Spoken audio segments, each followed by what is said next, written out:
Hello all of you and welcome to one more video. दोस्तों इस video में ये समझने वाले हैं कि किस तरीके से जापानीज ट्रेन्स जो है वो मैक्सिमम स्पीड से चलती है एंड इसके बावजूद भी उनमें कोई भी फेलियर्स नहीं होते एंड उनके जो डिलेज होते हैं वो फ्रैक्शन ऑफ सेकंड से भी कम होते हैं। तो इस वीडियो में हम ऐसे 5 पॉइंट्स के बारे में बात करेंगे जिसके वजह से ये सारी चीजें जो है पॉसिबल हुई है। तो चलिए स्टार्ट करते हैं विद दिस वीडियो। तो सबसे पहला फैक्टर जो आता है वो है एडवांस टेक्नोलॉजी।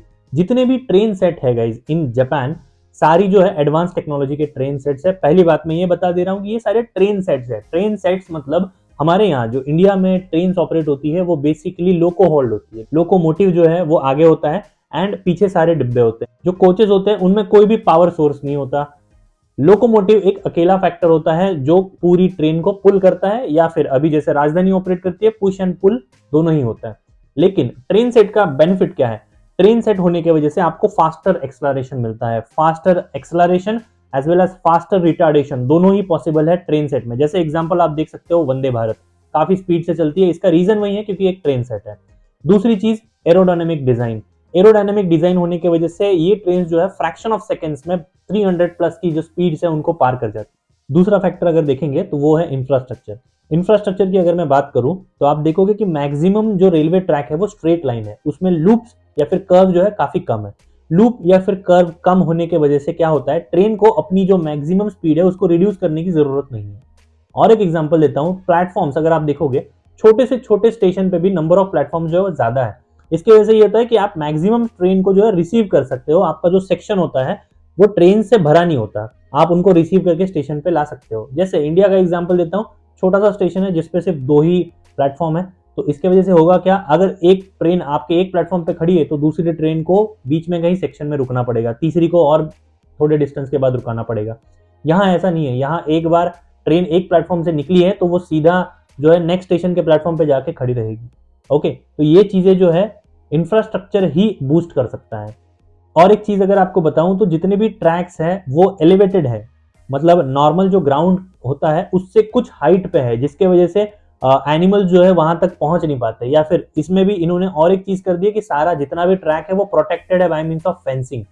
तो आप ये देखोगे कि कोई भी कैटल रन ओवर का केस यहाँ पे नहीं होता। फिर डिलेज जो होते हैं वो बिकॉज ऑफ सीआरओ होते हैं या फिर एचआरओ होते हैं। तो यहाँ पे ये प्रॉब्लम्स है नहीं क्योंकि सारा ट्रैक जो है वो एलिवेटेड है एज वेल एज फेंसिंग के साथ कवर किया। तीसरी चीज की अगर मैं बात करूं तो वो आता है कल्चर ऑफ पंक्चुअलिटी। जापान में गई पंक्चुअलिटी का एक कल्चर है। पंक्चुअलिटी या फिर पंक्चुअल होना यहाँ पे एक वैल्यू की तरह ट्रीट किया जाता है। अगर आपको कहीं किसी जगह पे 11 आवर्स तक पहुंचना है तो आप वहां पे 11 आवर्स तक पहुंचने जरूरी है। 10 मिनट जल्दी आओगे तो भी प्रॉब्लम है, 10 मिनट बाद जाओगे तो बहुत ही बड़ा प्रॉब्लम है। यही पंक्चुअलिटी वाला कल्चर जो है ये ट्रेन ऑपरेशंस में भी फॉलो करते हैं। इसीलिए आप देखोगे मैक्सिमम ट्रेन जो है वो 0 सेकंड के डिले से चलती है। चौथे पॉइंट की बात करते हैं गाइस, वो है high investment in maintenance. Train की जो मेंटेनेंस है इसमें इन्होंने बहुत ज्यादा इन्वेस्टमेंट की है। हर एक पार्ट का, हर एक कंपोनेंट का बहुत ही डिटेल एनालिसिस किया जाता है। बहुत ही हाई एंड टेक्नोलॉजीज है एंड इसका रिजल्ट ये है कि आपकी जो ट्रेन है जब वो शेड से बाहर निकलती है तो उनमें फेलियर जो है वो मिनिमम होते हैं एंड इसी वजह से वो ट्रेन कभी भी बीच सेक्शन में डिटेन नहीं होगी एंड कभी भी बाकी ट्रेन को उसके वजह से लेट नहीं होना पड़ेगा। लास्ट एंड फिफ्थ पॉइंट बताता हूं, वो है dedicated tracks for each and every train. अगर आप जापान में देखोगे तो हाई स्पीड कॉरिडोर अलग से बना हुआ है, फ्रेट कॉरिडोर अलग से बना हुआ है, लोकल ट्रेन चलती है उनका कॉरिडोर जो है वो अलग से बना हुआ है। तो इन्होंने इस तरीके इसकी बंचिंग नहीं की है कि बीच में कहीं कोई फ्रेट ट्रेन चल रही है उसके पीछे मैंने शिनकानसेन चला दी, उसके पीछे मैंने कोई लोकल ट्रेन चला दी। इस तरीके का यहाँ पे कोई भी मूवमेंट नहीं होता। यहाँ सारे जितने भी मूवमेंट्स है वो डेडिकेटेड ट्रैक पे ही होते हैं एंड इसके वजह से कभी भी डिलेज जो है यहाँ पे इतने नहीं होते एंड इसका ओवरऑल ये रिजल्ट है गाइस कि ट्रेन जो है वो मैक्सिमम स्पीड से चलती है एंड उनकी पंक्चुअलिटी जो है वो हमेशा बरकरार रहती है। उसमें आप देखोगे डिलेज जो है ऑलमोस्ट 0 होते हैं। सो ये 5 पॉइंट थे गाइस जिसके वजह से जापान में ट्रेन जो है वो इतनी पंक्चुअल होती है एंड इतनी हाई स्पीड में ऑपरेट होती है। होपफुली इंडिया में भी ये सारे पॉइंट जो है धीरे धीरे इंप्लीमेंट होंगे एंड एक दिन आप ये भी देखोगे जब इंडिया में भी ट्रेन जो है वो पंक्चुअलिटी के साथ हाई स्पीड के साथ चल रही है।